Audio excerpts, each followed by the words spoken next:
Aujourd'hui, je vous montre comment préparer ces délicieux petits pains bad boot. Vous allez voir que ces petits pains sont hyper, mais vraiment hyper moelleux en bouche. Ils sont très légers. Vous pouvez les garnir d'une préparation ou même les déguster seuls avec du beurre. Vous verrez en plus de ça qu'ils sont vraiment hyper simples à préparer.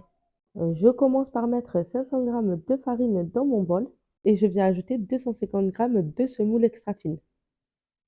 Je viens ensuite mélanger mes 2 ingrédients et je vais faire un petit puits dans lequel je vais verser de l'eau tiède et je vais aussi mettre une demi-cuillère à soupe de sucre et une cuillère et demie à soupe de levure boulangère.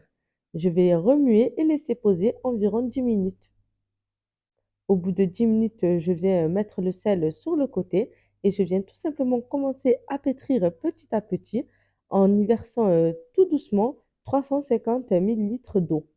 Alors, je le fais vraiment, petit à petit pour permettre à l'eau de bien, être absorbée et j'augmente, en même temps la vitesse de mon robot. Je vous précise aussi que votre eau doit être tiède. Je laisse pétrir pendant environ, 5 minutes et vous allez voir, qu'au bout de 5 minutes, votre pâte, est bien élastique et légèrement collante comme ceci. Alors, pour, l'enlever de mon bol, je viens la fariner légèrement. Je farine aussi, mes mains légèrement et je viens, la déposer, sur mon plan de travail, pour, former une jolie boule bien régulière. Pour aider, le façonnage, n'hésitez pas à légèrement, fariner votre pâte afin, que ce soit plus facile à manipuler. Et je vous rappelle que comme toujours, je vous mets la liste de tous les ingrédients dans la description et n'hésitez pas à me demander en commentaire si vous avez des questions. Après avoir eu une pâte bien lisse et souple, je viens la déposer dans mon bol que j'ai fariné et je vais tout simplement la recouvrir de papier film et enfin d'un torchon pour la garder bien au chaud. Il faut vraiment la laisser dans un endroit chaud pour qu'elle gonfle au maximum. Je la laisse poser environ 1h30. Enfin, au bout d'1h30, je peux récupérer ma pâte, je peux voir qu'elle a bien triplé de volume. Je vais tout simplement venir la dégazer. Pour ça, je commence par fariner mon plan de travail. Je farine aussi bien mes mains car vous allez voir que votre pâte est collante. Mais ne vous inquiétez pas, au contact de la farine, elle le sera moins. Je vais dégazer ma pâte, comme vous pouvez voir, sans la pétrir pendant au maximum 30 secondes. Au bout de 30 secondes, je viens diviser ma pâte en deux pour plus de facilité pour former mes bad boots.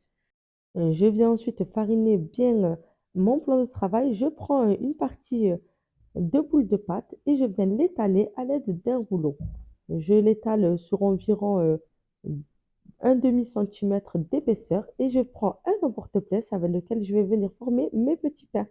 Pour la taille des petits pains, j'ai pris un emporte-pièce d'environ 8 centimètres de diamètre, mais vous n'hésitez pas à prendre un plus petit ou un plus grand. Ça n'a pas trop d'importance, c'est vraiment comme vous voulez. Si vous n'avez pas d'emporte-pièce, vous pouvez utiliser un verre pour faire la découpe des petits pains. Je les dépose sur un torchon et enfin je vais les recouvrir pour les laisser poser au minimum encore une demi-heure. Et enfin, pour finir, il ne reste plus qu'à passer à la cuisson des petits bad-boots. Pour ça, je prends une poêle que je viens chauffer sur feu moyen. Je ne mets pas d'huile. Je dépose tous mes bad-boots et je les laisse cuire quelques minutes. Une fois qu'ils ont bien doré et bien gonflé d'un côté, je viens les retourner et les laisse encore 1 à 2 minutes de l'autre côté. Enfin, je peux voir que mes petits pains sont prêts lorsqu'une coque s'est formée sur le dessus et sentir un vide à l'intérieur. N'hésitez surtout pas, si vous sentez que vos petits pains sont trop lourds, à les laisser plus longtemps sur le feu. Et voilà, vous obtenez de délicieux petits bad boots. Je vous montre les résultats de l'intérieur, ils sont vraiment incroyables, hyper moelleux, hyper légers. Vous pouvez les déguster comme bon vous semble. Vous pouvez les farcir ou les laisser nature. Bien entendu, vous pouvez voir que j'ai fait une cinquantaine de petits pains, donc n'hésitez pas à diviser par deux la recette ou au contraire faire la recette pour pouvoir les congeler. J'espère vraiment que cette recette vous a plu. Si c'est le cas, n'oubliez pas de me soutenir en vous abonnant et en activant la petite cloche pour ne rater aucune